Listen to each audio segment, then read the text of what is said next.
Hope you're doing well. Thank you for coming back today. I have had two computers in the office break down on me, so Ariana and I are sharing a laptop. Anyway, so we're gonna pick up where we left off on Friday, and I'm going to share with you the agenda, and then we'll want to get your feedback on, what was useful Friday. So yeah, let's go ahead and jump in. I see we have Carrie, who was here Friday, Olivia also here, Raphael was also here, and then I believe we do have one new participant. So welcome. We are the Center for Community Engagement and Service, and my name is Ariana. I'm the coordinator of community-based learning, and I'm going to go ahead and share my screen. So maybe everybody could just say hello and introduce themselves, since we're so few people. Again, I'm Marcy Campos, Director of the Center for Community Engagement and Service. Maren? And I'm Maren Burling. I'm the Graduate Assistant for Community-Based Learning. Everybody else? Anybody? I'm Carrie Swore. I'm in the EDD program at the School of Ed. And, thank you for allowing me to participate. Have you? Thanks for coming back. Hi, I'm Raphael Zhang, and I'm from Department of World Languages and Cultures. I teach Chinese culture and Chinese language and also Asian studies courses. Thank you. Great.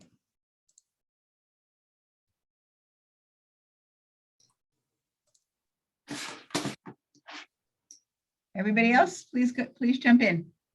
Well, I'm Lindsay Studer. I work at CTRL with programming and events, and my two teammates, Nazia and Sarah, are here to help as well. So thank you all for letting us sit in on this. Hi, I'm Olivia Ivy. I work in the library and find myself in all sorts of corners of campus, so I'm excited to be here. Thanks, Olivia. Two more, right?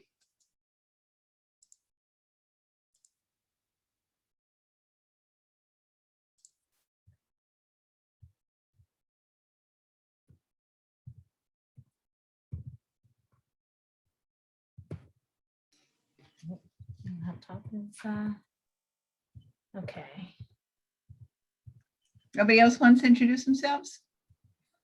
I think that was it, Marcy. The rest of the members are of the CTRL team. Oh, okay, cool. All righty. So today is day 2. We're going to do a brief recap. We're going to talk about how to reshape a syllabus. We're going to definitely want to talk about how to approach community partnerships, critical thinking, reflection, assessment and grading, and resources and upcoming events. So next question is, these are our presenters. So what was useful to you on Friday? Anything we should discuss further? And other questions. So anybody jump in. What was useful to you that you heard or participated in on Friday?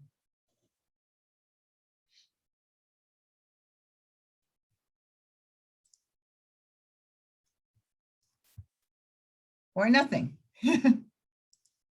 Just talk. You don't have to put in the chat. We just would love to hear from you.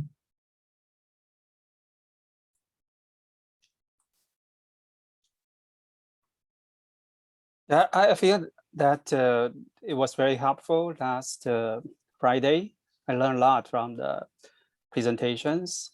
And I also particularly like the two presentations by the two faculty members, talking about what they did for their courses and their students. I think it's very inspiring to me. Thank you. Wonderful. Anybody else?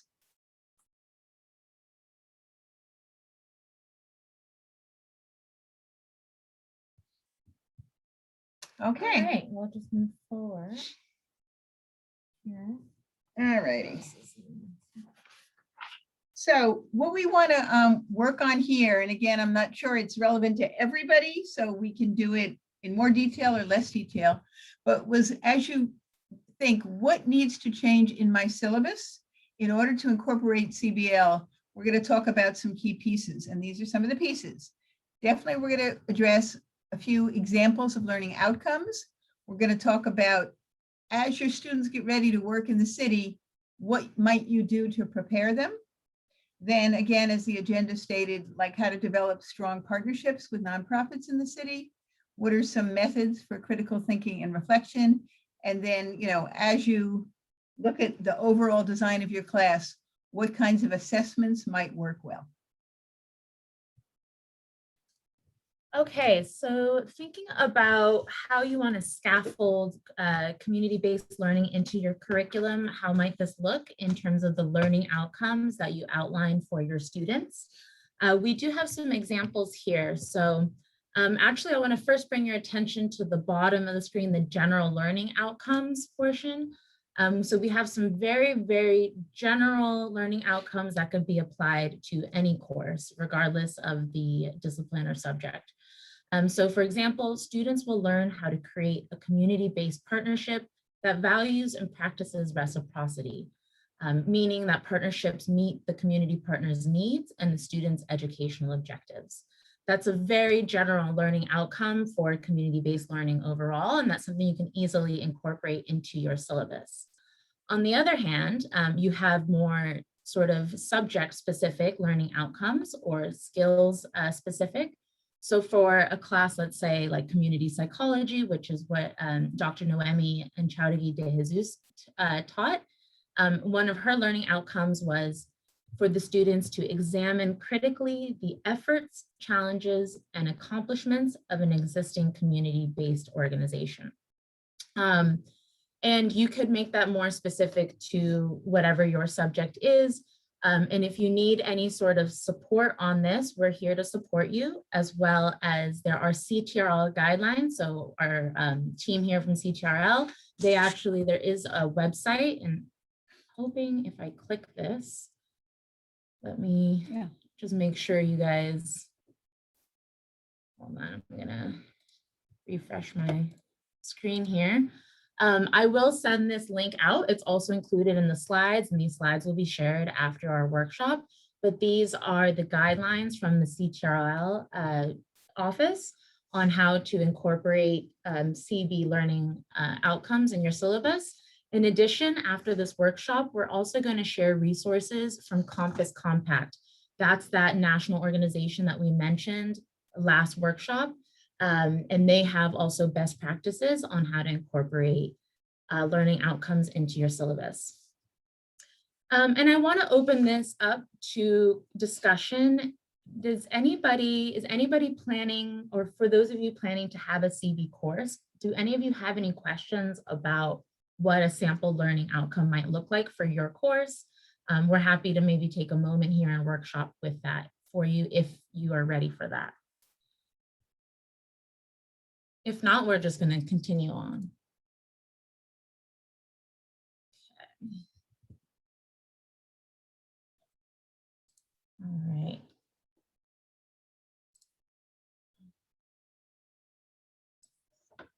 Continue. Sorry, just trying to switch my shared screen here.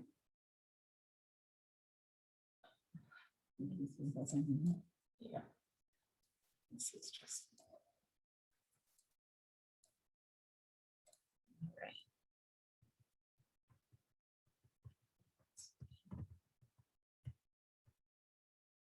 All right, bear with me as I get to the right screen here.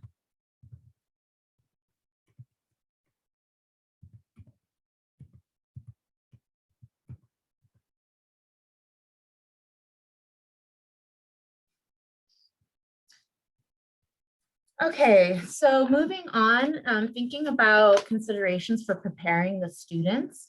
I would like us to have an open conversation. Again, we're trying to make this workshop a little bit more discussion based so we hear from the participants.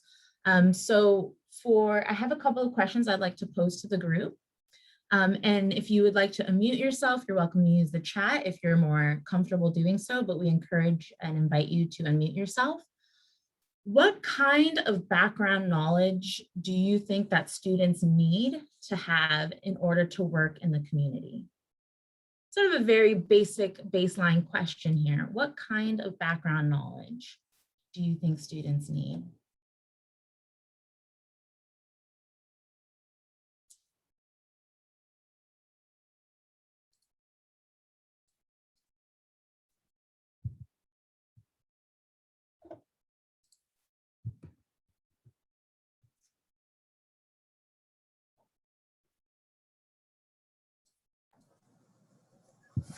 Hi, I guess I'll jump in.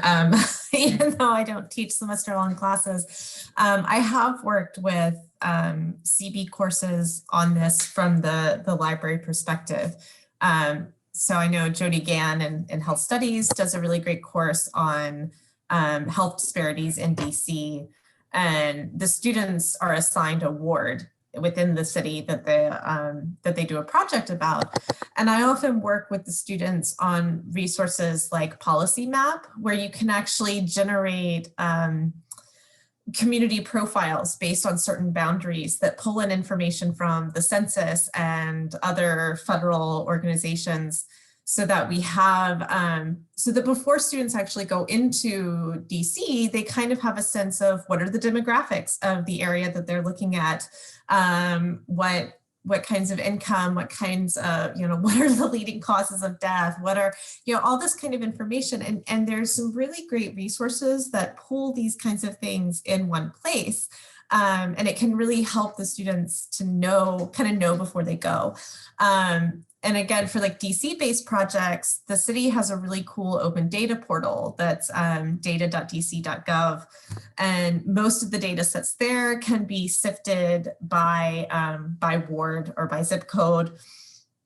And so for that course, we tend to look at some things like you can pull up a complete list of parks, right? Anything that's classified as park space. Along with an address and a ward and amenities, right? So without even going, you can sort of see, is this a park with a splash pad? Like do kids or people in the community have a place to cool down during a heat emergency, right? So these are the kinds of things that a health disparities class might want to know. But there's always a difference between how things look on paper, right, and how they look in reality. So students are able to, before they enter the community, get a sense of, well, how many parks are here? What kinds of resources is there? Where could somebody go food shopping? But then they actually go out in the community and they compare that list of information that they compiled to the reality on the ground, right? So sometimes just the triangles where our angled streets meet leave behind a little patch of land that gets called a park. And sometimes those are really activated community spaces that do contribute to community health. And sometimes they're gravel lots with just sort of, that don't contribute to community health, right? So working with them on diving into the pre-existing data that exists, how to best compile it, how to best find it. And then so that they have a sense of what they might expect, and then to sort of then grapple with, well, what does a community actually look like when you're in it, and not just a list of resources and percentages of demographics and stuff. Yeah, Olivia, thank you so much for sharing your thoughts. And I think that hits on something really important that we're going to discuss, is kind of collecting that data, but then doing your actual physical research. I think that's why there's so much value to doing these in-person experiences. And luckily we have that opportunity to do so again in the fall, and going out there physically and seeing, what does something that is on paper, what does it actually look like in the day-to-day? So that kind of segues nicely into the next question, which is, how can you actively engage students in obtaining that knowledge? So as Olivia mentioned, doing the actual research, on a computer, right? Doing that Google research, Scholar research, but then actually physically taking the students out there, inviting partners to come in. And so I'm going to move right along to kind of elaborate on some of these suggestions. So you can use Facts About DC. There's a map. We can provide that for you. Reading an article from the Washington Post, other local sources, doing a walking tour. Cultural Tourism DC provides free walking tours that you can take your students on a walking tour. You can do even what's called the community mapping activity, similar to what Olivia is saying, going out there, noting the characteristics of the area. Where are their markets? Where are their parks? Where are their churches, schools, community organizations, or recreational centers? And that will help you kind of orient your students to the neighborhood or toward that ward. And then if you want to help support your students in orienting them towards the nonprofit organization and potential partners, of course, there's the nonprofit's website where you can find information, everything from the history of that nonprofit to current funding challenges or what they're currently looking to propose on a project, various issues that they're working on. You can even eat out a local restaurant in that ward of where your nonprofit is located and invite a community partner staff to join you in your class. You can watch short films. I do want to highlight the School of Communication has a website called Community Voice. We'll also share that after this workshop. It's a great repository of student-produced work about various nonprofit partners that we've worked with or students have worked with in the past. Practicing your route, incredibly important, I think, especially in this post-COVID context where we have public transportation is, there's some amendments to how that works. So practicing the route to the organization with your students, having an orientation conducted by the community partner. Sometimes you may need to actually request that from the community partner. They're not going to necessarily know to provide one to you. So make sure you have a conversation with the community partner where they can give you an orientation, not just about their organization, but also some of the statistics, demographics, understanding who they are serving and some of the issues that they're addressing. And then bringing a speaker to class to offer background information or knowledge on the neighborhood organization. You can ask them to come virtually to your class or come physically to your classroom if you're able to. Does anybody else have any additional ideas for suggestions to gain local context or questions about any of these suggestions?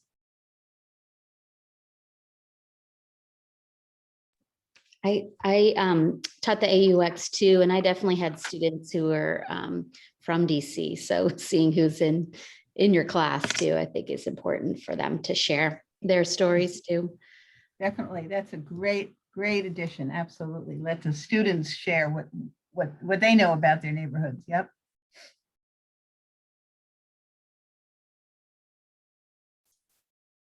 Yeah, and Carrie, we're going to talk a little bit later about, preparing students to reflect on themselves and their identities and how that plays a role in their experience as well. So we'll talk about that in just a minute. All right, I did want to share an example event. There's all sorts of great, fantastic events that are happening in our community all the time. So this is one event that is being hosted in the Anacostia area. So it actually is going until September 17th, 2022. It's being hosted by the Anacostia Community Museum, and it's talking about food justice and kind of, it's a really wonderful sort of, I want to say, interactive exhibit to learn about kind of the issues in that ward and looking at sort of the whole sort of and start to finish of, who are the food workers who are raising, how does this process work, and how does the food that ends up on our plate, how does it get there? And so I think this is a really great type of event. And so, kind of having your ears open, that's what we do as an office as well, as we find these sorts of events and we flag them to you. But we also encourage you to join sort of like various DC publications that do publish and share these sorts of events. They're really good to just have your ears open to.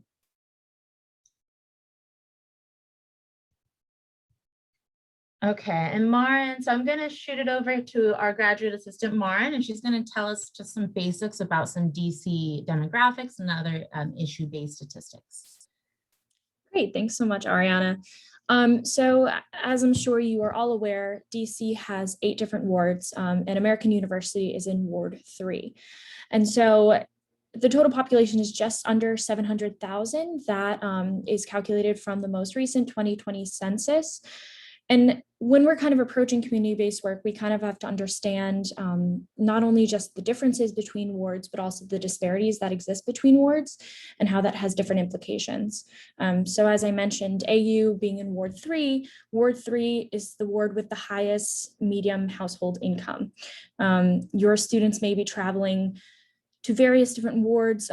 This will be important to consider not only for transportation and the logistics of those students getting there, but also in considering the differences of the communities they might be working in compared to Tenley Town and Ward 3, the community where they're going to school. Just to give further context, Wards 7 and 8 are the two wards with the lowest medium household income. So while income disparity is certainly very prevalent across wards in DC, we also see disparities in education, violence and criminal justice, public health, food access, et cetera. And these disparities have racial implications as well. Ward 3 is 81% white based on 2021 DC demographic data, and then Wards 7 and 8 are about 90 to 92% Black or African American. So when we think who our students are working with and the nonprofits they are working with, we also have to take this into consideration as well.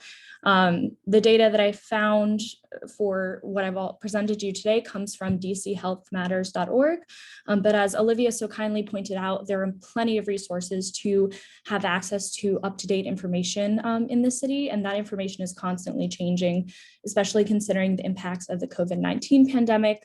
It's really important to consider, what effects the pandemic has had on widening these disparities in DC.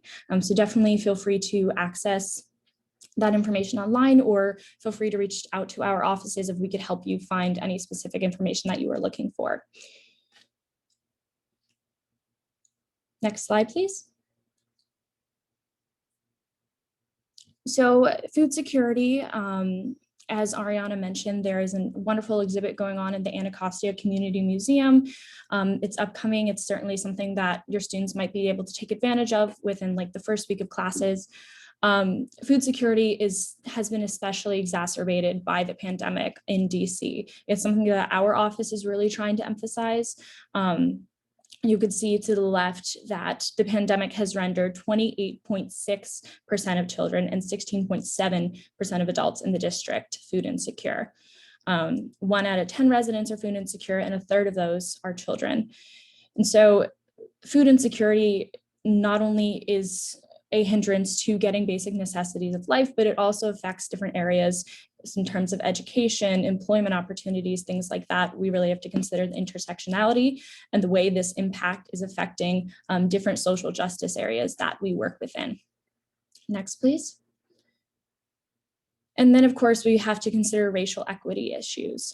So as I mentioned before, there are certainly racial inequities within DC. Just looking at this chart on the right-hand side, you can see that within less than 10 years, the average incomes between Black and white families have grown, the differences between those. So this is something that, of course, is a product of gentrification and policy that has been put in place within the last 10 years.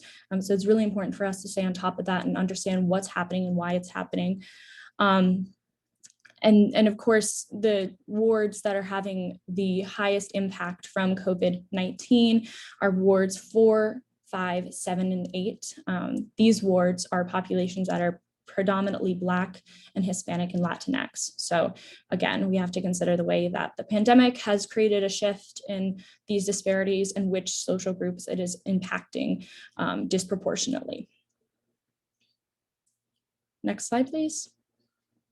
And I believe this will be taken on by Marcy or Ariana talking about managing logistics. Yeah, this is me. So, with every experience that's outside of the classroom, there are factors that we need to consider and make it easy for the students to, be engaged and be involved. And this is just some things to think about. Post-COVID, some nonprofits are about to reopen, some are not reopening quite yet. We hope by the fall, just like AU will be in person, that the organizations that we work with will be able to handle students, but definitely keep in touch about that. As we talked about, transportation is important. And, again, some students may be very capable in terms of metro and transfers and buses, but just figure out what are some of the options. We will have that UPass again for the fall. So hopefully public transportation can work so there's no cost to the students. Travel time, can be lengthy if you're going towards wards 6, 7, or 8. So take that into consideration. Safety, clothing, and sort of being aware of where you are and what you're carrying and how you convey yourself. And of course, when they go to a site, who is the contact person and all that. So I also want to mention that if it's a site that works with young people, it's very possible they will require students get a TB test and do a background check. Our office can definitely help you with that if that is the case, but it takes a while. So we want to make sure that if the site they're considering requires some of this, work, that it may delay their start by a few weeks. But, we can be in touch with you as you figure out which sites are the best match, and if your students are picking them or you're picking them. Any comments, any additional suggestions about logistics, or questions? Okay. Lauren, you're back on. Yeah, I'll pick it up here again. So we next want to talk about personal preparations. So these are ideas that we've had, and we're open to certainly more suggestions on how to prepare students for their work in the community. One great suggestion that Carrie already mentioned is having these students reflect on their own experiences and their own positionality in the service work that they are about to embark on. This encourages students to, share not only their experiences, but their concerns about the work that they're going to do, and also allows the students to understand, their own identity, their own privilege, and their culture. We really encourage professors or staff, however you are incorporating CB, to create safe spaces so that students are able to talk about these issues and their positionality in them if they so choose. One activity that I wanted to bring forth that I have had experience completing in my AmeriCorps service is the idea of an identity wheel. So it might be a little bit hard to see on your screen, but I'll post the link in the chat right after I finish talking about it. But the identity wheel is really simple. It's just a piece of paper with a wheel on it, and it has both your personal and social identities. So personal has more so to do with your life experiences, things that have happened to you, what you have seen and done. And then your social identities are the way that you fit into the broader social communities. And so as you can see from the wheel, even if you're not quite able to read the categories, there's kind of an inner wheel and an outer wheel. And in your circle, you are supposed to have students or community members write down the categorization of those identities that they feel are very salient, that impact their lived experience from day to day. And the outside of the circle is where you can write your identity that might not be as salient, that you might not think about on a day-to-day basis. And the purpose of this activity is for students to kind of reflect on which parts of their identity, and in considering that identity is very intersectional, which parts of your intersectional identity are you most aware about and why? So this worksheet comes with some reflection questions, such as which aspects of your identity feel meaningful? Why do you think that is? Why do you think about some of these identities more than others? And how do these identities impact your sense of belonging at AU? I think that third question is really important to consider, especially because through our CB work, we want to create a sense of community within the greater institution as well. Again, thinking back to our retention goals and how service learning or CB work contributes to the idea of retention in higher education. So bringing in that idea of belonging at a university as well. So that's just a reflection that I've done in the past through service work. And I think it's a really great way to both have students reflect internally, but also open up the space for a broader conversation. And I just wanted to also add that we have included readings on the session page through CTRL for this event, Tatum, Kress, and Jacoby, which all three of these authors discuss the idea of service. Cress and Jacoby more specifically what service learning is, but Beverly Tatum has a wonderful piece on identity and dominant and subordinate identities. So using, for example, that reading and assigning that reading, in addition to perhaps having students do this reflection activity, is a great way to kind of couple those two models to have students think about their own identities in preparation for their service work. Next slide, please.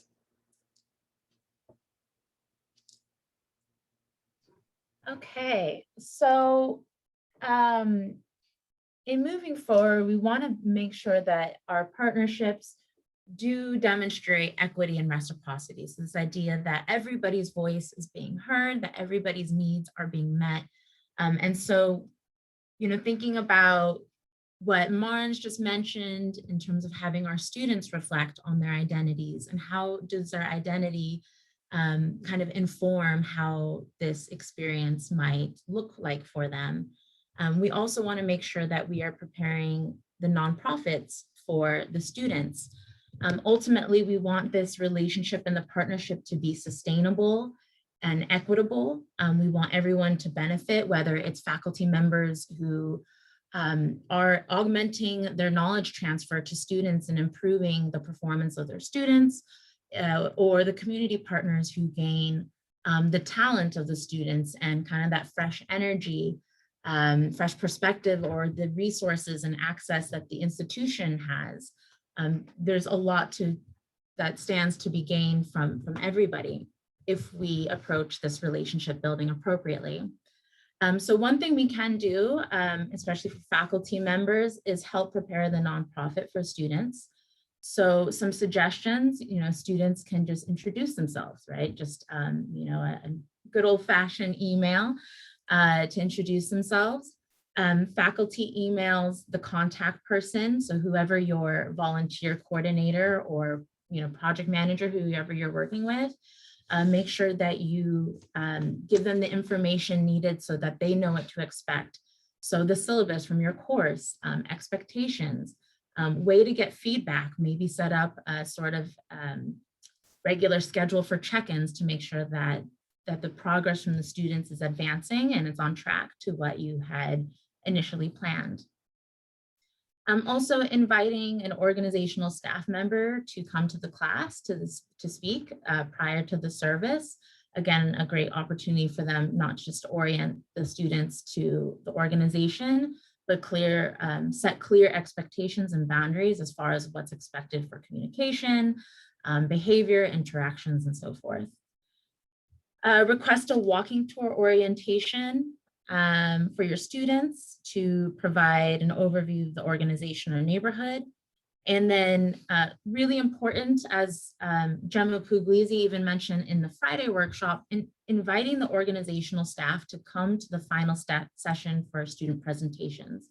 So making it sort of an event, if you are able to host your class in person, you know, you can actually invite them to physically come to your classroom, you know, have some tea or coffee, and make it a formal event where the students are more or less sort of pitching their proposal or whatever work that they have done to the organization. And then just a quick sort of logistical thing to consider. We don't use liability forms at the current time unless students are traveling on an AU vehicle. So if you're using personal transportation, Uber, Lyft, public transportation, liability forms are not needed. Any questions about preparing the nonprofit for students? Questions, concerns? Feel free to use the chat or unmute yourself.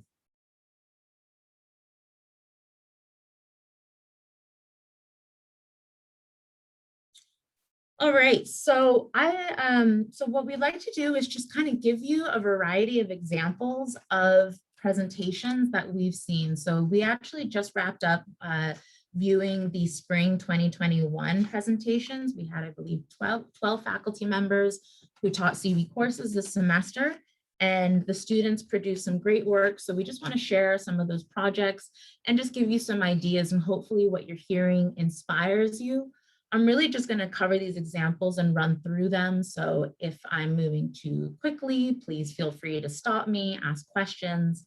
But again, this is just giving you some ideas and examples of what you can do in your class. So the first example comes from a complex problems course, Core 105, Creating Social Entrepreneurs. This was taught by Professor Brett and Mitra Gilbert. And in this presentation, students were asked to, they were partnered with a shelter called Carpenter Shelter. And what the issue they were having were that there were people who were returning to the shelter because they were losing their jobs through no fault of their own.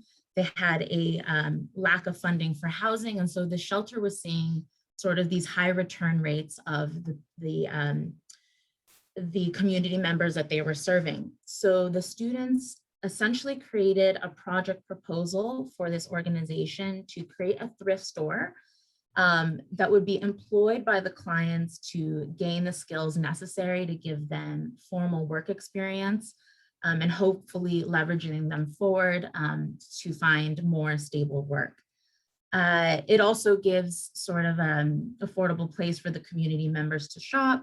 And so, you know, this was really a great example of student innovation and looking at kind of a number of intersecting problems that the organization was facing and sort of comprehensive solution to that. And the students themselves even went as far to find a physical location that had low overhead costs, low rent, and even pitch that to the partner Carpenter Shelter. In our next example, this was in Professor Garrett Grady Lovelace's course called International Food and Agricultural Policy. In this presentation, we saw students who volunteered with a DC-based environmental justice organization that seeks to promote decolonization, spiritual consciousness, and liberation of oppressed communities. And essentially what these students did was they conducted a lot of research about some of the initiatives from this very grassroots local organization about Black agrarian coalitions, learning best practices on sustainable farming techniques, and even learning about guerrilla gardening. And I thought that this was a really great example of racial equity issues, as well as food justice and food security issues intersecting here in this organization.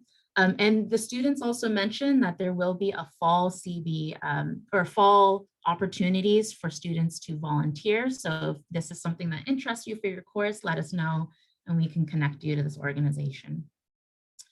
I also want to highlight that in this course, students were volunteering with local organizations and they were tying their work to research that they were doing about an international issue. So they were tying it to research in South Africa or Latin America and various parts of the country. So there was a really interesting hybrid approach here to connecting local service with international research.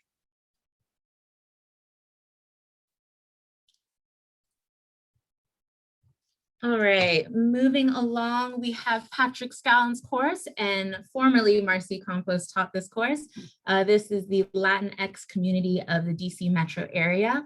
In this class, these students volunteered with Thrive DC, which is one of our strongest partners. They have a really excellent holistic look at affordable housing and the causes of sort of homelessness and home insecurity. The Thrive DC partnered with at least 3 professors, I believe, this semester. So they are a great partner for us. And students have done a variety of service, different types of service, everything from food distribution, helping with mail sorting, interpretation. I believe Julia Isaac teaches a course in Spanish translation, so her students were doing translation services. We had students running virtual campaigns on COVID vaccinations and so forth. So really great partner here. And then the last example that I'd like to highlight is Jolynn Gardner's course. This is the public health capstone. And I thought that this particular project was really clever. This was students were partnered with a BREM Foundation, so they address breast cancer issues and awareness. And the students proposed a project called Melons for Mighty Women, and it would be a fruit delivery service for women in the DC area aimed at increasing breast cancer screening numbers and helping fight local food insecurity. And so what they suggested or proposed were that underserved women in Ward 7 and 8,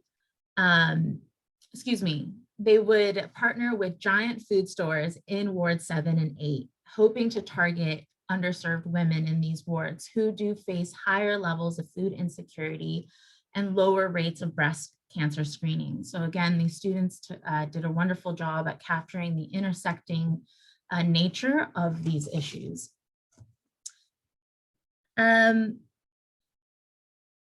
So these are just some of the projects that are done by students. Some of these are hours-based, some of these are project-based. In some of these CB courses, one single partner is working with all of the students and they're working on various milestones, or there are various partners working with small groups in that class. So again, this is going to look a variety of different ways if you choose to move forward in hosting a CB course in the future. But I just want to open it up to our participants. Any questions at all about any of these partners, about any of these projects?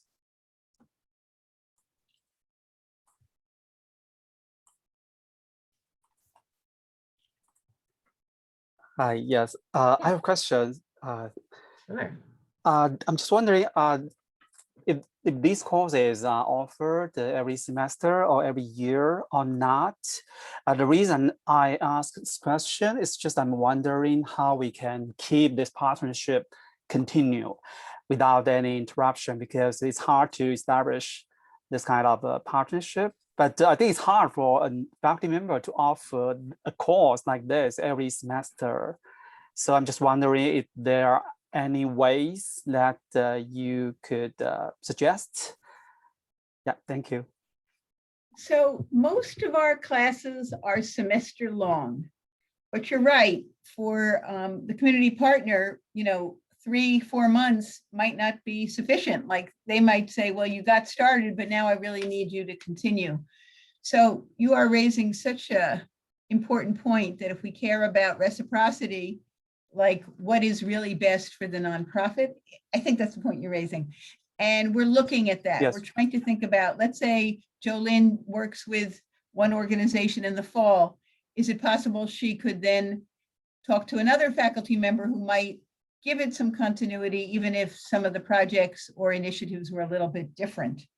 We do keep up with a lot of groups, and as we'll tell you later or may have mentioned, we are going to have like a faculty community partner brunch in late August or early September. So, I think there are a number of organizations that know us well and can work in different ways with different faculty. Like we mentioned, Thrive DC, Rose Osborne works with a bunch of different professors and seems to, maintain her programs and can always count on AU students to be involved, whether it's in person, because she did have a lot of in person, or remote. But I think we can do a better job at that. But we are absolutely happy to work with you to find partners that you think would be good. And then if you feel like, your class is getting started, but the next semester you don't have the same class and you can't continue, I think we should seriously look at ways to give the partners more stability and support. Hope that answers your question, Raphael. Thank you. Yeah, I have a second question. I have some international students in my class. So I'm just wondering, for international students, are there any special like regulations for them to engage in community service? Not that I can think of. I don't think so, but you're raising a good question. I can't think of any examples where there were obstacles faced. I mean, certainly if it was one of those education sites, you're working with youth and there had to be a background check, then it might be hard because usually they use like your your driver's license to do the background, or fingerprinting. Those things might be tricky. But other than that, I don't think there would be any obstacles. But I think, it would be great to familiarize them with the nonprofit sector, the organization, and make sure they feel comfortable, and then the nonprofit staff gets to meet them too. So I think we can do things to make it, a good transition, or a good ways to get involved. But I can't think of anything, but I'll keep it in mind. Well, thank you, Marcy. Yeah, I would imagine, the only situation which that might be an issue is, if you're maybe working with inmates at a prison or something, that, you need to do a background check. But we did have a number of international students, for example, the complex problems courses. A lot of, obviously international students take them. I know as a former International Accelerator Program advisor, I know, a lot of our students went and took that course. The biggest problem they had this past semester was the time difference, because many of them, many being in China, for example, or on the other side of the world where they're 12 hours ahead, trying to communicate with partners was definitely a challenge. But hopefully in the fall that won't be the case. Yeah. Any other questions? I also wanted to mention, Raphael, that I think one of the greatest strengths that comes from doing the CB course in particular is the nature of the partnerships. They become very strong, and we see a lot of students who mention in their final presentations that they're going to continue working with these organizations. Many of them even over the summer, where there's no sort of option for them to get any academic credit, because they build a relationship over the course of 3 or 4 months. We do see a little bit more of that sustainability, which is great to see, and we're hoping to continue building on that. Okay. All right, if there are no more questions, we'll move right on forward. So we will think about the critical thinking and reflection aspect of this experience. Mara, I'll shoot it over to you.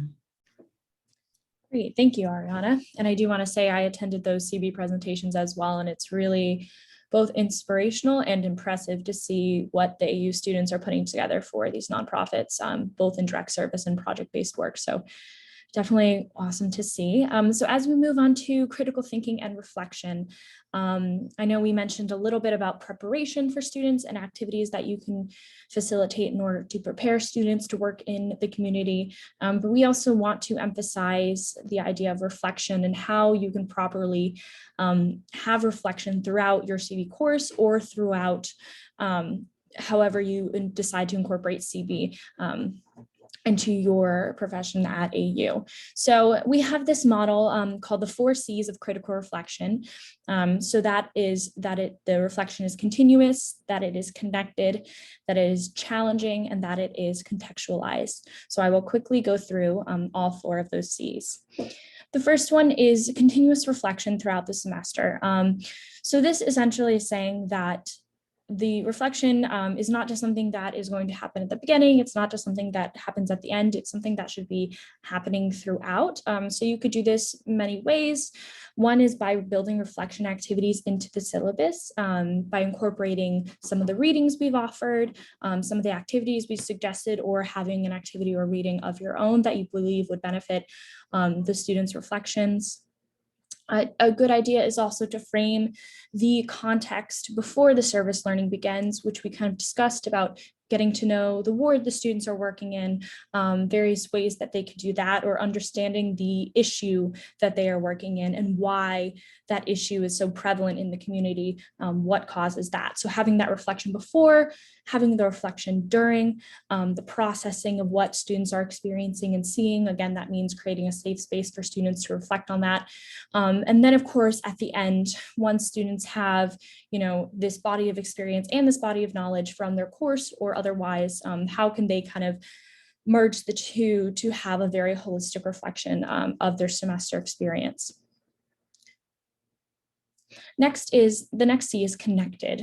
So reflection is what builds bridges. It links the service to the intellectual and academic pursuits of students. I would say it also links the service to professional pursuits of students as they are gaining tangible skills throughout their service work. It helps the students develop conceptual frameworks in regards to their service through the materials that they are presented in class. And students are able to both feel and see the connection, influencing how they can determine the root causes and possible solutions. The third C is challenging. So reflection is critical. First, it's important to pose old questions in new ways to foster different perspectives. The questions or confusions that students might have in the beginning of a course might either reveal themselves later on as the semester passes or challenge themselves to have students kind of rethink why were they posing that question, or what is that question missing, or what is it ignoring or negating. And then that has to do also with this idea of discomfort. Reflection and challenging ideas is important in order for students and us as people to grow. So allowing the space both to be safe, but also to be a space of discomfort, and having students know that it's okay to be wrong in order to have the ability to learn.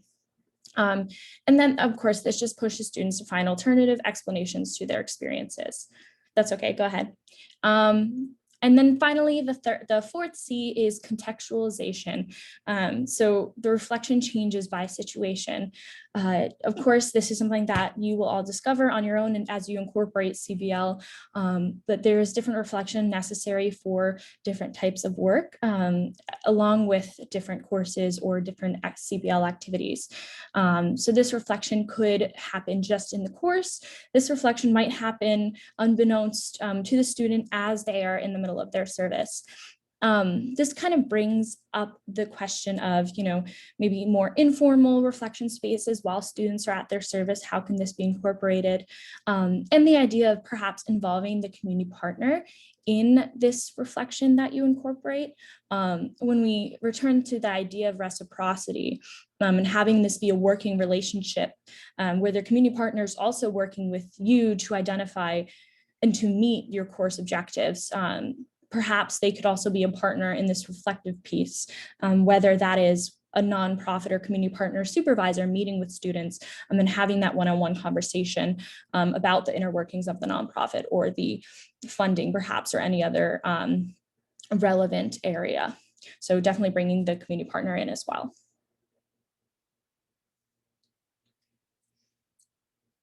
And I think Marcy is going to start us off with certain reflection activities and assignments, and I will supplement with what I've seen through our programs as well. Okay, great. Thank you, Maureen. So this is just different places at which you could insert reflection. Some might be during class, some might be as they're reading, some might be when they come back from their service and they go online. Some could be, small groups, some could be full groups, etc. So I just wanted to give like one example of something that I did in my class. We were then using Blackboard, so it wasn't that long ago, but I would have 3 like questions, beginning semester, mid-semester, and end of semester, at which students had to post and respond to a reflection question. So for example, the first one, and again, it was on Blackboard, everyone could see it, so people could respond to each other's, but it said something like, tell us about the first day you went to your site. How did you get there? What did you notice along the way? Especially like if you were in a bus traveling to, let's say, Columbia Heights. What was it like to go into the nonprofit site? How did you feel? Were there language obstacles? Were there any challenges you faced the first day? So that sounds like a really long one. They really only had to write a paragraph. And then students would read each other's. They could react to each other's. I could react to theirs. And then when they came to class, we might say, what were some major takeaways, or what did you notice in the reflection? I do recall that the third one, each one, by the way, was worth 5 points. So they also had weight in their grade. In the third one, I believe I said, as you think about, volunteering at Capital Area Immigration Reform Coalition or at Clínica del Pueblo or whatever the site, like, would you recommend this site for future students involved in service learning? If so, why? And if not, why not? So that really gave me great feedback in terms of whether it was a good match, or should I say, put it on pause and not use that site again. So that's an example of just like an online posting. But again, if you do it in class, I think it's really important, but I think you also need to take into account when you incorporate reflection, it takes time. So at some point it is gonna shorten the time to discuss an article or do a PowerPoint or do a lecture or whatever. But we think it's a critical component of this experience, but it does take time. So just keep that in mind and understand that it's not something you just breeze past. Thanks, Marcy. I also want to give a few examples of the way that we incorporated reflection into our community service learning program this year. So as Marcy mentioned, there's certainly opportunity to do it in a group setting, as we would have our orientation or a mid-semester reflection or a final reflection. We would certainly have a group of 30 of us talking about what students experienced at their site, what challenges they may have faced, what expectations may have been disproved or altered in a certain way. But I also want to recognize that not all students might be comfortable sharing in a large group. And certainly I think that there's a difference between group reflection and individual reflection. So to accommodate for this and to hopefully allow students to be more comfortable getting into that uncomfortable space and exploring their either preconceived notions or challenges they had at site, we offered what we called coffee chats. And those were essentially opportunities for a handful of students to meet with myself and some of our student leaders and to really get into the nitty gritty of what they're experiencing and reflect on that. I mean, those were smaller groups. Additionally, this community service learning program requires students to write a blog at the end of the program in order to earn their additional credit. And these blogs end up getting published and they follow a very a broad prompt so that students are able to meet the requirements of the blog, but also to explore on their own what they're learning at their service site. So that's another example, which I know was brought up in the first session. Blogs are a really great way for students to reflect through writing.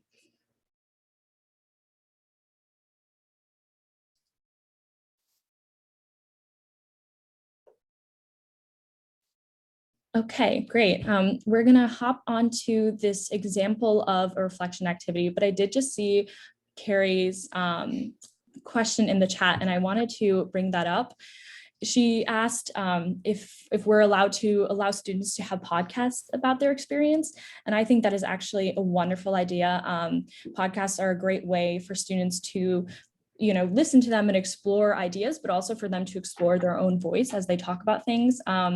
In our CSLP program, we have actually had students create podcasts for their final projects in the past.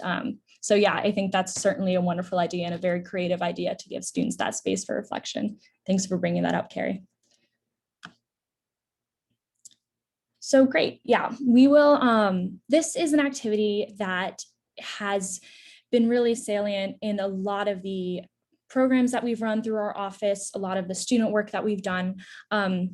It's a very simple model, but a model that allows you to really get down to the core of what you want to be discussing with your students.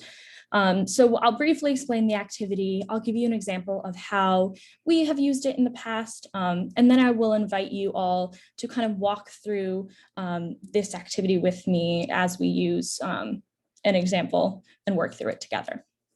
So the way this works, this activity is called the problem tree. Essentially, what it encourages people to do is look at an issue in society. This is the trunk of the tree, and this is the main problem that you will be discussing. Then you can either go one of two ways. You can go up and think about the consequences of this problem. How does this problem manifest? What other issues does it intersect with and perhaps exacerbate? What are we seeing as a ripple effect of this problem, of this social justice issue? You could also go the other direction, down into the roots of the tree, and think about the causes. As we know, no issue just crops up on its own. There are certain decisions that are made in society that lead to these these issues. So whether that cause is a political leader's rhetoric, or that cause is a policy that has been passed, or that causes redlining. We think about all these different underlying actions that need to happen in order to cause the main problem. So it's a really great way for students to really think holistically about a problem and not just say, you know, oh, I see this happening in society, but I don't know why, and I don't know what the solution is. When you're able to think of the consequences and the root causes, you can kind of work both ways. An example of how we've used this in the community service learning program that I facilitate, we tend to be more general in our social justice issues, given that students are working at a variety of different nonprofits. So what we do is we break out into, well, we did it over Zoom, so we broke out into different breakout rooms, and students address issues such as immigration reform, educational inequities, racial disparities, and we talked about these and how they were created, and then what are the consequences that we see in society. Marcy, I'm not sure if you want to interject with an example that you've done. I know you've done more specific practices of this model. Well, I mean, I've done it in the class, you know, because I was teaching about the Latinx community, and everybody was, you know, broken out into different groups with a piece of flip chart paper and markers on the wall. And I think sometimes I've done it with one common problem and sometimes different problems for different groups. But one that sticks out in my mind is that the trunk said the recent, this is like 2014, but of course it happened, you know, since then, arrival of large numbers of unaccompanied minors to the DC metro area, right? And then the roots of that problem, people would literally draw roots and write in marker, you know, maybe it was gangs in Central America, poverty, lack of educational opportunities, you know, roots of US foreign policy in certain countries. And then the branches were sort of the outcomes or consequences, and it might be schools, you know, don't have enough bilingual personnel to support students. The trauma that people have gone through as a result of making that trip across the border. Family separation, things like that. So yeah, I tend to use very specific problems related to the content of the course, but it is so important for students to think both about causes and of course, like, what does that look like now in our community? Mm-hmm. Thanks, Marcy. So real quickly, we want to play this out with you all. And so I invite you to either put in the chat or unmute yourself and contribute. But we're going to try it with the main problem being the recent influx in AAPI racism. So if this were a model, we would draw the tree, and then at the trunk, we would write AAPI racism. Can I just open the floor and allow you to think and maybe offer a suggestion for what some of the root causes of recent displays of this racism might be?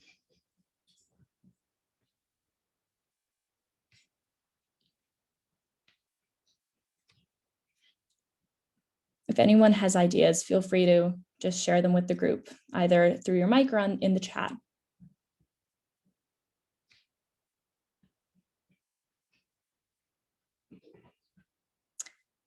Well, we discussed this prior, and we kind of talked about how one of the root causes recently could be the former president's rhetoric, both with US-China relations, but also with the COVID-19 pandemic, the names that he has called the pandemic and the virus, and also the just hateful rhetoric that he has spewed. That would be an example of a root cause.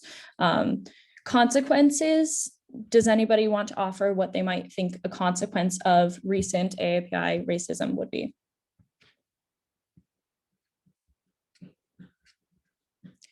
Okay, just to be considerate of time, I will give an example of consequence. This is something that, you know, I'm sure you may have friends or colleagues or family that are experiencing this, just fear of, you know, commuting to work, of being in public spaces for hateful rhetoric or even violence that may be inflicted.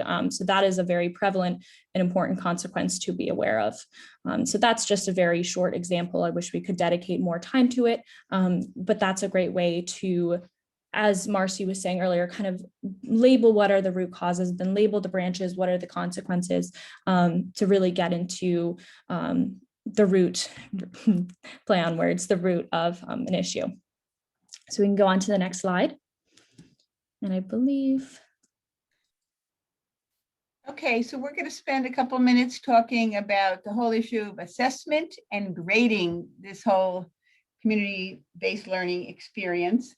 And one thing you will find if you're teaching a CB course is you will automatically get 4 SET questions that will show up on those evaluations that are sent out at the end of the course. So one will be, my professor helped me prepare for work in the nonprofit sector. Community work I carried out deepened my understanding of assignments, lectures, and readings in the course. My CBL work contributed to the community or organization, and I had the opportunity to reflect critically on my community work and its relation to the course content. So obviously those are key elements of a CBL course, but you will get evaluated on them. So it's just good to know ahead of time that they will appear. Comments, questions? Okay, so another thing that we do is that, and Ariana just did this with the, whatever, 12 or 18 CB courses, we have created a community partner survey, but it's the faculty members who are the direct links in a CB course to the agencies that their students are working with. So we ask you as a faculty member, please send this survey out to whatever your 1 or 5 or 10 community partners. You have the email connectors, and it will say, you know, this is due by whatever, May 1st. And so we count on faculty to do that, but we get the data and then we summarize it and send it to each faculty member, hoping, of course, that the partner does respond. Sometimes it takes a few reminders, but yeah, it's really important to find out, did the partner think the partnership was worthwhile? Were their students professional? Could they rely on them? What were some of the outcomes, and was it really a reciprocal relationship? So those are our main aspects. We're so closely in touch with all the faculty that it's probably more informal through discussion and dialogue that we hear from faculty, this worked, this didn't work, next time I need more help with X, Y, and Z. Okay, so grading, oh my gosh, we're going to do this briefly, and I know not everybody is currently teaching, so it may or may not be that useful, but it is important that some component of your grade come from work related to the community-based learning site. So this is an example of one class and what the assignments might look like. So in general, let's say it's typical that 15% is class participation. Again, remember I said I did 3 reflection questions on Blackboard. Here it says Canvas. So I would have each one worth 5 points. Usually I give, if they do it, I give everybody the 5 points. So it's not really like, oh, you did a crappy job and you did a good job. It's you'll get those 5 points for each question if you completed it. Final projects, again, in my class, I always incorporated a presentation, and presentations were usually groups. Papers could be groups or individual, but it did incorporate learning from the community rather than just readings and academic journals. Midterm, again, I might have 5 questions, and one of them would incorporate something about the community-based learning experience, and then some reaction papers. So that's a sample of what someone could do. We have many syllabi, and so we can certainly share when you're ready to redesign a syllabus what other options are, but you could see by the yellow highlight which ones had CBL related content within them. Okay, we are coming down to the final parts of the workshop. So the I know everybody's in a different situation, but we would love to hear from you verbally, okay? You don't have to put it in chat. How do you think you may use CBL in the school year to come?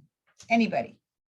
And you could say how you might revise your syllabus, since that may not apply to everyone. We would just love to hear from you all what you're thinking, and then I'll explain afterwards about the curriculum development grants. So who's ready to share something?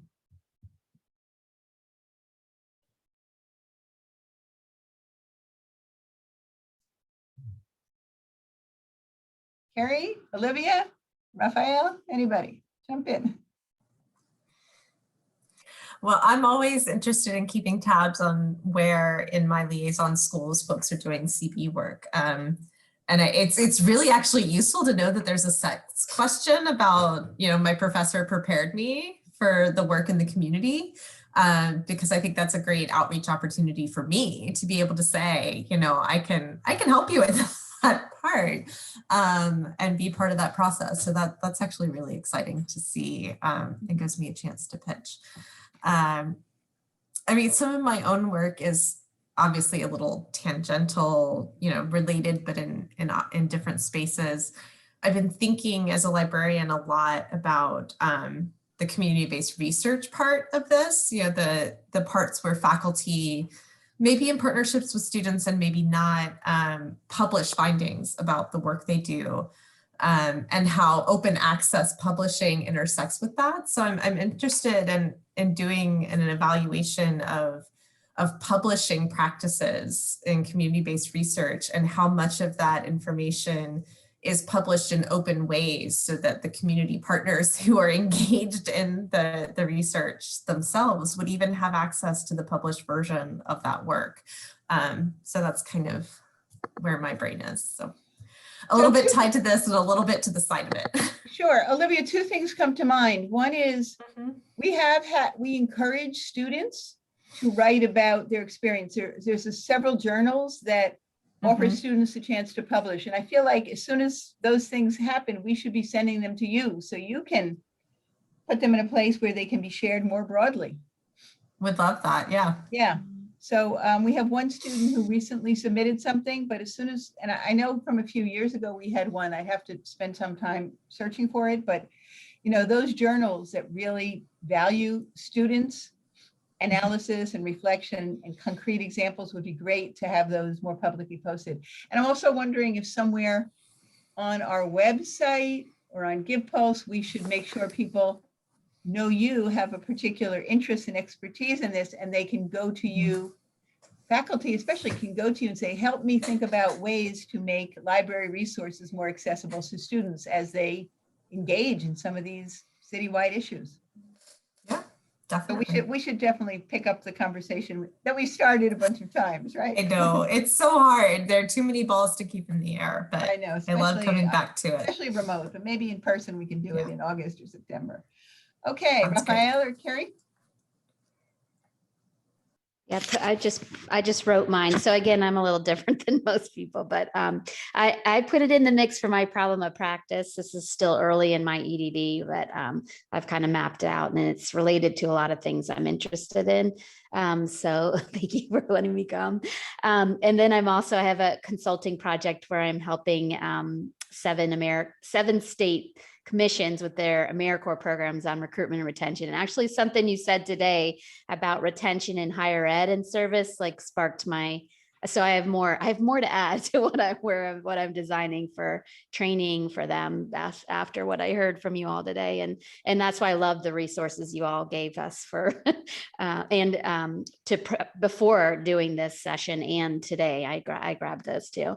And then I guess I had a great experience with AUX too, and I guess it's a 3-year adjunct faculty appointments. I hope I get the opportunity to teach again at American, though I live outside of Richmond, Virginia, so it need to be virtual, and everything seems to be now, you know, coming on to be in person, which is great. But so we'll see. But that's, you know, I'd love the opportunity again, and I really love this work and community work and doing it in DC too. So hopefully You'll keep seeing Carrie, it. we definitely would love to talk to you separately about the AmeriCorps work, because we're trying Okay. to be strong advocates for that and for Biden to put more funding into it. And Yeah. post-COVID, it looks like there's going to be a big demand. Yeah. But we also have a paper, kind of an annotated bibliography on retention. Great. How community engagement contributes towards student persistence and retention. We have a great document, and we can certainly email that to you. Yep, I would love after that. this. That Again, would be it's not great. coming Yep. out of AU, but it's great articles about different institutions around the country. Yep, I'd be really interested in that. And then I also really like the, I've spent my career so far, 25 years in the public sector and nonprofit space, and really want to encourage students to do this as a career. So I really like that aspect of this work, of really giving them a taste that you can have a career in these spaces and working in the community in this way. So I'm a big proponent of that too.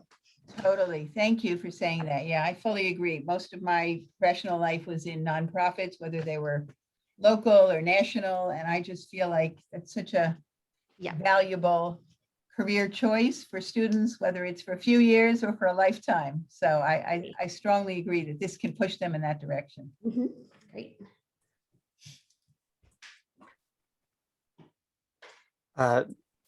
Thank you for all the information. I think it's very helpful. I also have a few questions.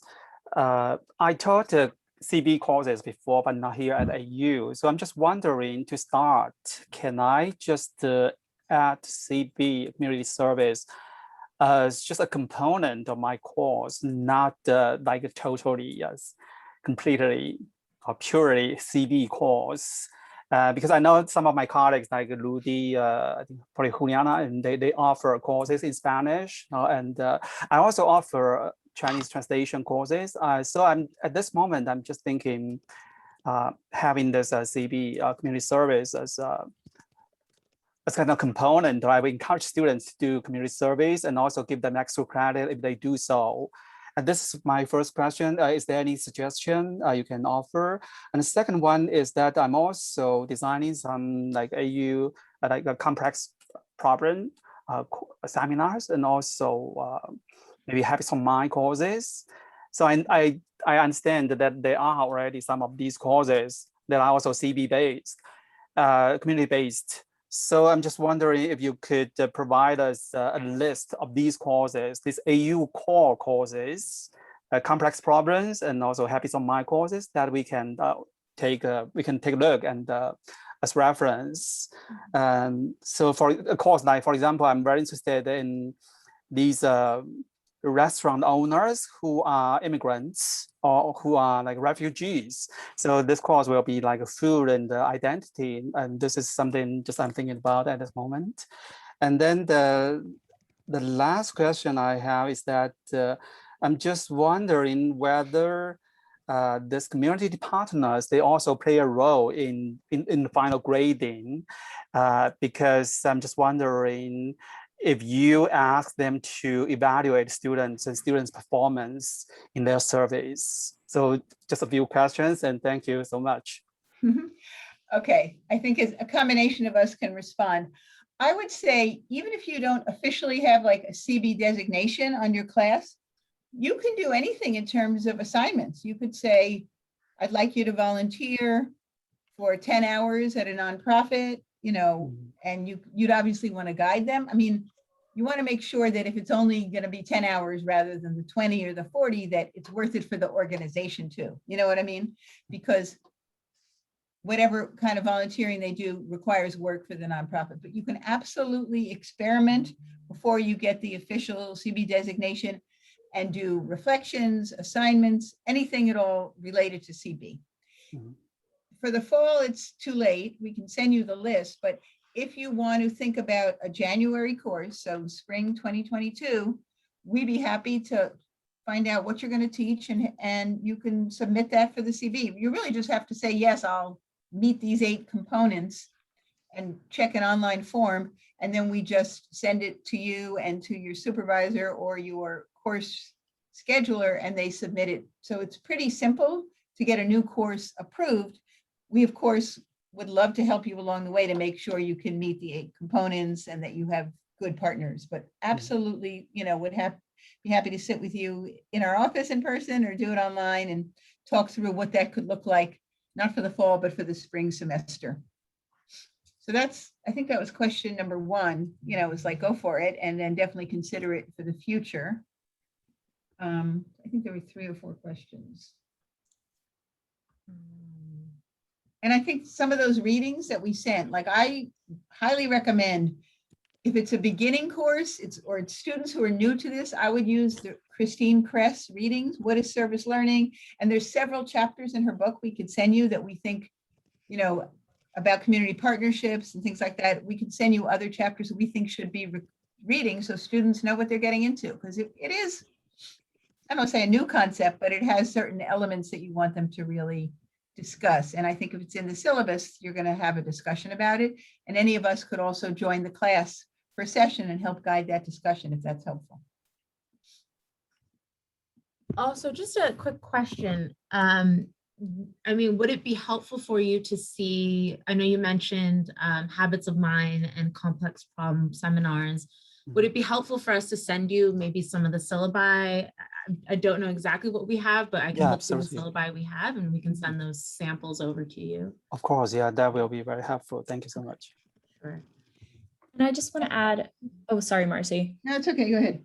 Okay, I just want to quickly add to your first question in asking, you know, how you can incorporate CB into a course that might not necessarily yet be designated. In the past, we've had professors offer extra credit, as you mentioned, to students who participate in our community service learning program. So that's CSLP, the one we discussed in the first session. And I know you mentioned you already had a student who was participating, but was working with the Spanish organization. We can certainly work with you to try to find organizations that are more fitted to your course.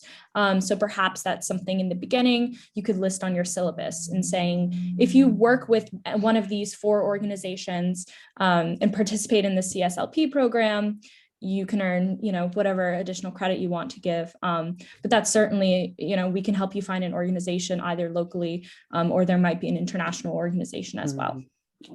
Thank you. So I'm not sure, did we cover everything you asked, or should we do some of it sort of a separate discussion? Depends on how specific you want us to get. Just the last question, I think I just mentioned that I'm just wondering whether these community partners, they also play a role in grading students' final. That's such a good question. In the survey, we've asked them to rate sometimes individual students or groups of students in terms of like a whole bunch of different categories. But I would say, no, we haven't done it in terms of an actual grade. But it's an interesting idea. I guess it depends on, one, would they feel comfortable? Do they know them well enough? Or would we just want to have maybe more feedback on them? Like, yeah, this person was super reliable, but didn't, you know, show up on time. I don't know. There might be some categories that we could at least get input on, but we've never asked them to say, how would you grade them? Okay, like sure. on a, you know, A through E scale or something like that. But just feedback, yeah, I understand. More feedback, yeah. I mean, I have to say that I always am one who, I always write to all my nonprofits, like, thank you for having, you know, Jose and Roger and Sarah at your nonprofit this semester. If you feel like they're not reliable, if they're not showing up, if anything is not working to your satisfaction, please absolutely let me know and I will intervene. So I always make sure they know who's teaching the class. I usually send them my syllabus and try and explain what, most of them seem to know what volunteering is, but you know, maybe community-based learning is taking it a step further. So I think it is good for them to know you and feel free along the way, because at the end, if it didn't go well, that's too late. And that leaves like a sour taste in their mouth about what was their experience with AU. So what you want to do is be able to correct it while it's going on. I can only think of a handful of times where students were just really, really irresponsible, didn't show up, were supposed to be tutoring someone in citizenship and didn't arrive. And it was terrible. You know, it was terrible for the person they were tutoring. And it was also, it's like, why would I want to partner with that class or that professor again if the students aren't going to make my life easier, but they're making it harder? And that does happen. Yeah, I mean, Thank I you. would just add that it's so important to set clear expectations with that community partner from the beginning, letting them know if things go wrong, what is going to be the procedure that we're going to follow, from both sides. If you want to schedule regular check-ins, that typically is probably pretty hard to do with the partner, but having some sort of check-in maybe mid-semester where you send them a quick email to all your partners, just asking how it's going is a good idea. Okay, I do want to mention that usually if someone's preparing for a CB class, like in this workshop, nobody's in that situation. We do have a small budget to give people a little bit of extra money to do that. And basically it means you take a class and you give us your syllabus. So right now, none of you are in that situation. However, if you decide to submit and do a CB class next January, I will and then, you've already taken this workshop, so that counts as having fulfilled that requirement. And then you give us a syllabus like in December or in early January, I will make sure that $200 gets given to you through your department. It'll just be, what do you call money transfer or something like that, JV transfer. So anybody who does plan on incorporating it and becoming an official CB class, please be in touch and we'll make sure that you get, because it is extra work. There's no doubt about it. It's more labor, both to redesign the syllabus and to keep up with those partners and get it all set up. So please keep in touch and I'll make sure that you do get that funding if you decide to go that route. Sound good? Yeah, sounds good. Thank you. I have two additional questions. The first one is that you mentioned at the beginning that students need to have some safety tips before the start of the course, a CB course. I'm just wondering if it's the CC, your center will provide these safety tips to students. And this is my first question. And the second question is that I think just now Maren mentioned this international community service. I'm just wondering, can you talk about this in a bit?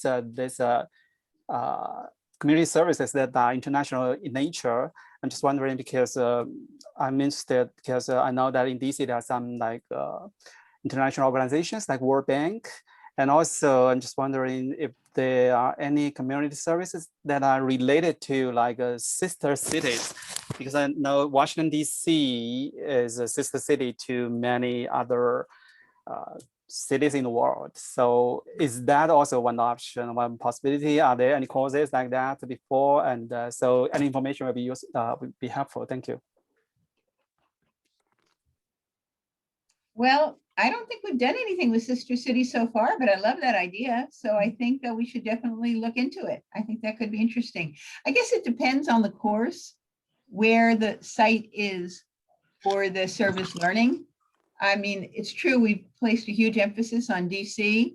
Now that we're remote, we've been much, much more flexible about where students can do their service. So some people have done it in their hometowns, whether it's Massachusetts or Colorado or California,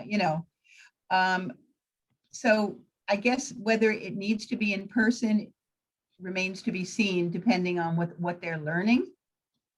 But I don't want to say anything is fixed in stone. So I think we're open. I think we're open. Could it be the World Bank, but World Bank in DC, or you're saying like a World Bank in another country? Yeah.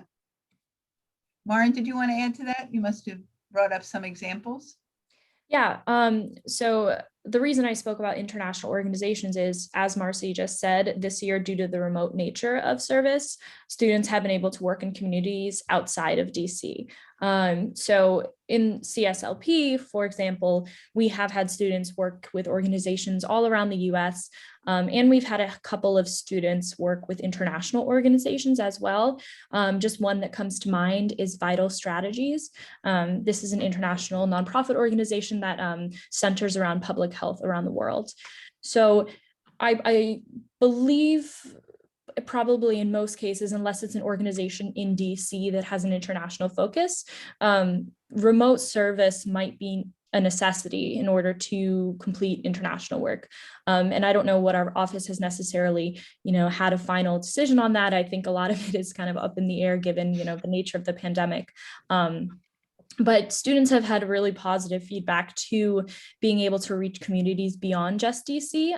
As we all know, like these issues are not unique to DC. A lot of them are prevalent in areas all across the US and in the world. And so I think from my understanding, and Marcy and Ariana, feel free to contribute or edit anything, but I believe that would be a possibility.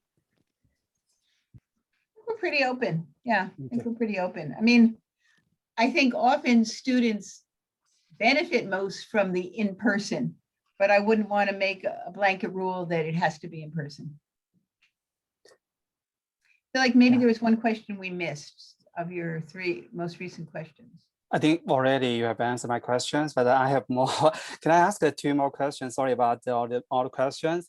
I think the first question is about just now. I think Marion also talked about this the pandemic, COVID-19. I'm just wondering how can you say any words? Probably Marcy, you can say something about how this COVID-19 has had an impact on the AU's CB courses or students community service. This is first one. And the second question is that I think at the beginning of this workshop, I think it was last week, you talked about the community service can also help with student retention, right? So I'm just wondering, compare with other universities like George Washington and also Georgetown, how differently do AU, CCES has been doing? Because I know that some of my students, they left AU and they went to like Georgetown, university like Georgetown. So I'm just wondering how differently we have been doing and how exactly we can help with student retention here at AU. Yeah. That's my 2 questions. Thank you.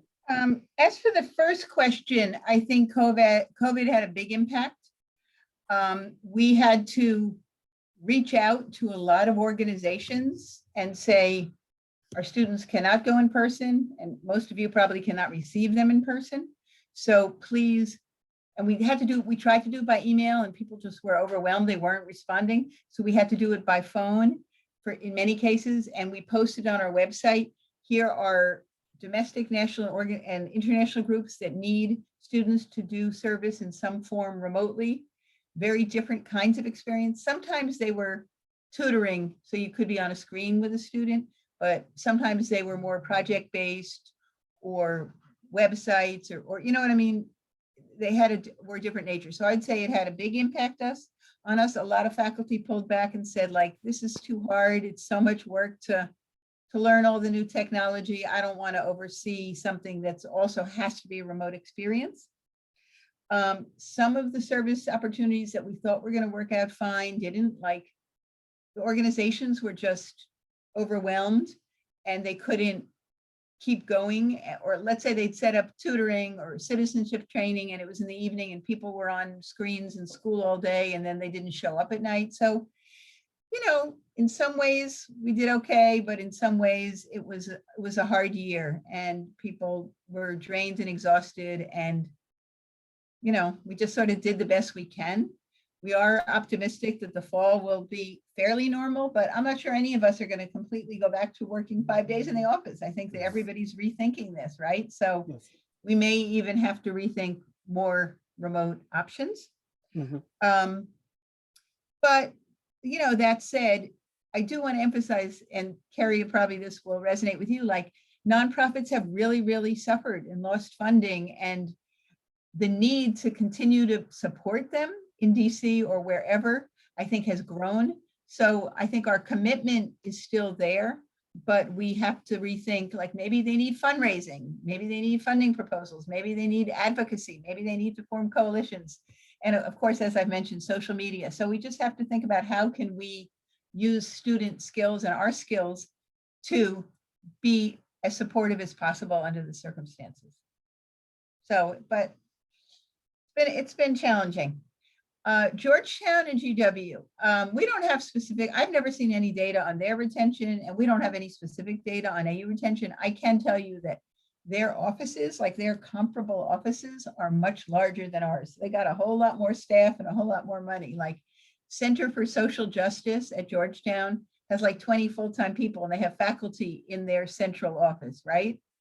Some of them are we're housed under student affairs. Some of them are housed under like the provost or multicultural affairs. So I work closely with the two directors at both those campuses, and they just have a lot more. Their schools are bigger, well, especially GW, and they probably do more. But I think in terms of substance, what AU does is really, you know, high quality work. And the nonprofits that I've spoken to say, when I get an AU student, I know I'm going to get very, very responsible, meaningful participation, and they'll keep coming back. So I think we're just part is just quantity. We're just not as big, so we probably can't do as much.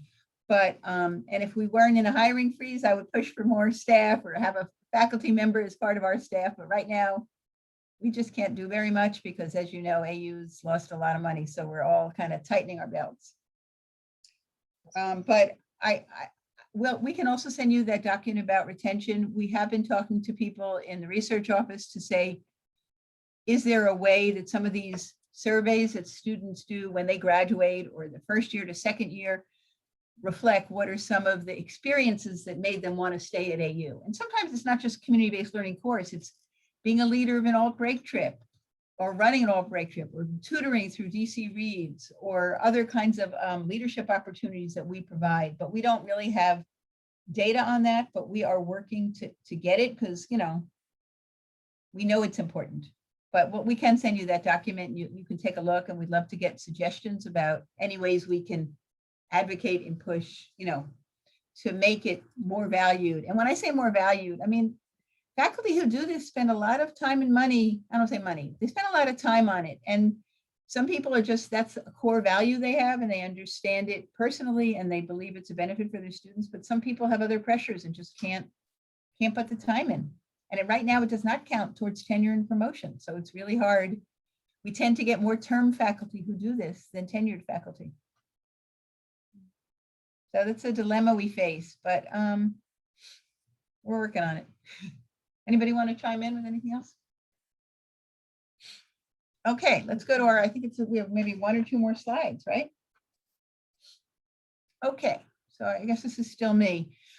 This just kind of tries to lay out some of the role that our staff plays in promoting this work. One is outreach to nonprofits and schools and responding, because a lot of them do contact us and say, hey, I'd love to have some tutors, or I'd love to have students help me, you know, address, right now, Martha's Table, they want to advocate to the city government about food advocacy work around food security. So we respond to those, we try and match faculty to those requests, and we also look for new nonprofits to work with. And we also obviously assess and evaluate that work. We are part of some different networks. We're part of a national campus compact, as I've mentioned. We're part of the regional one, which is Mid-Atlantic, which is DC, Maryland, and Delaware, not Virginia, very odd. And so we get access to a lot of professional development, conferences, and resources, and we try and share those with faculty and staff. We do push as hard as we can to make sure that AU recognizes and values and says that if we care about working with DC, or being a partner and being socially responsible, that shows up in meaningful ways, whether it's tenure and promotion, grants, publications, awards, and things like that. And I'm working closely with one of the strategic imperatives, is called Working with Washington, and they are documenting, and they're trying to push the senior leadership at this university to recognize faculty, not just like little awards, but maybe with travel grants, money for speakers, maybe other kinds of incentives to make it a little easier to take on more of this work.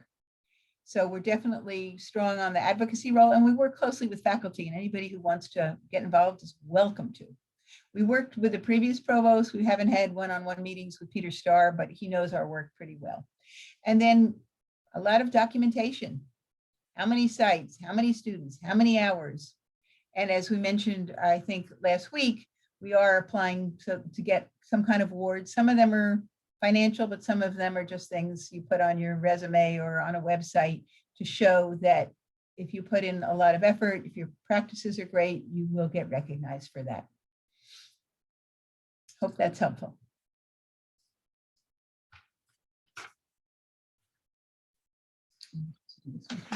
Okay, so just some of the other things we're doing. We do have a faculty listserv, faculty staff listserv, so we'll make sure that all of you are on it so you get our regular emails that Ariana sends out.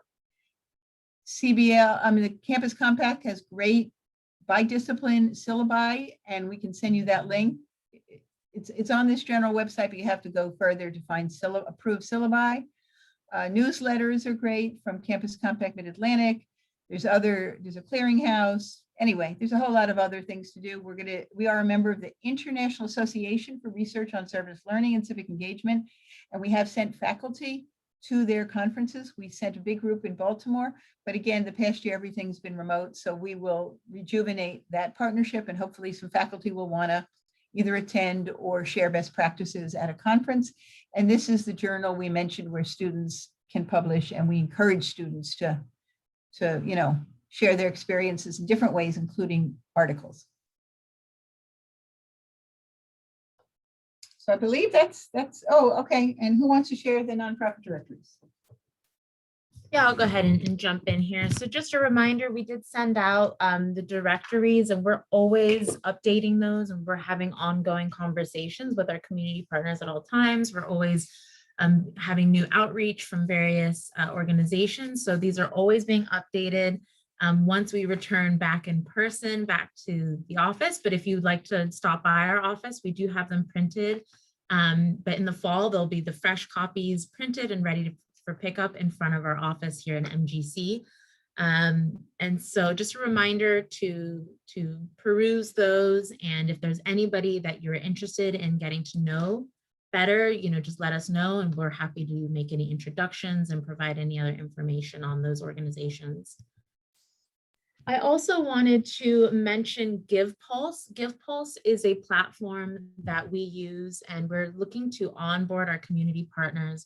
But this is essentially where students go in and they track their hours.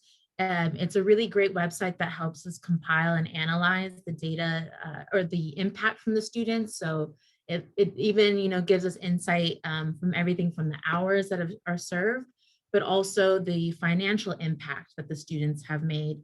I thought it was really fantastic. I'm just remembering one of the CB presentations we did for the public relations portfolio. One of the student groups calculated that their project was worth something like $154,000 worth of equivalent worth of professional services.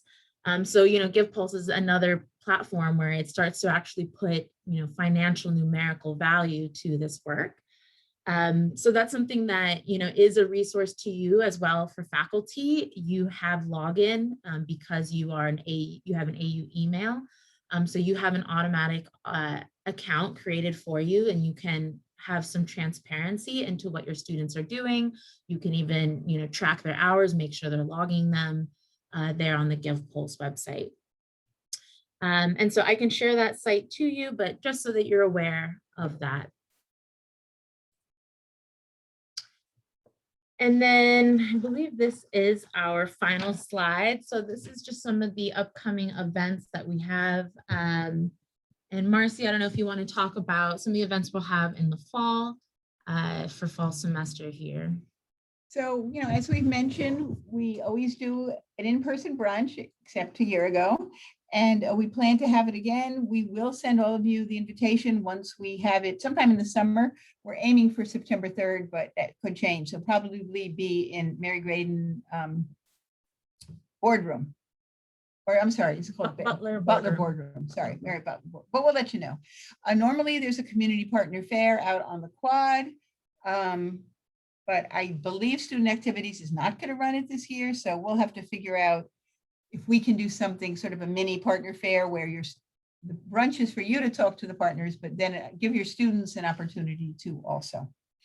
And then the CSLP stuff you guys can share. There will be a deadline to register for CSLP. Right. Yes. So, oh yeah, Maren, go ahead. sorry. Yeah. So the registration for our community service learning program is actually on GivePulse, the platform that Ariana just introduced. So students can access that either through our page, our CSS website, or that is going to be circulated. It already has been circulated, but it will be circulated more so at the start of the fall semester. We'll certainly be joining classrooms to encourage students to register for the community service learning program. So if you're faculty, keep an eye out for that, and perhaps we can join your class as well to talk about the program in the beginning of the fall semester. And then, we'll have a deadline in October if you want to submit for a CB course for the spring 2022 semester. So we're happy to talk to you about that and see if that makes sense. And then we will do an indoor community partner affairs sometime in January so that both faculty and students can come by. It's usually been an MGC 200. It could also end up being on the first floor. Remains to be seen. We aren't able to reserve anything yet. But yeah, but we're also very hands-on. Like, we're happy to sit and talk to you, call, email us, whatever is helpful to move this work forward in whatever context you are working. Final questions, comments, feedback, anything?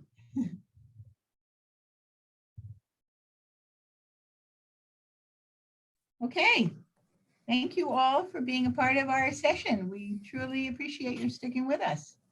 And I know Lindsay will want you to do the